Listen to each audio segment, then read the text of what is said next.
आम्ही ऐकले आहे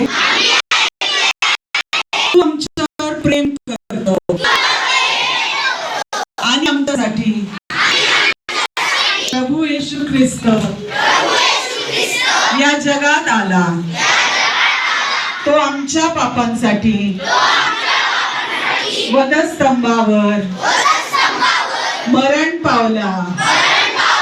त्याला पुरण्यात आले आणि तो तिसऱ्या दिवशी पुन्हा उठला.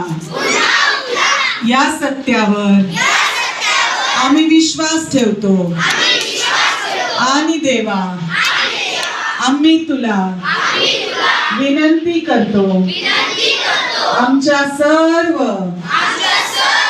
पापांची दोषांची चुकांची तुझ्या विरुद्ध केलेल्या प्रत्येक गोष्टीची आम्हाला क्षमा कर. आम्हाला शुद्ध कर. आम्हाला पवित्र कर. हे येशू आम्ही तुला विनंती करतो आमच्या हृदयात ये. आमच्या जीवनात ये. आमच्या घरात ये आणि आम्हाला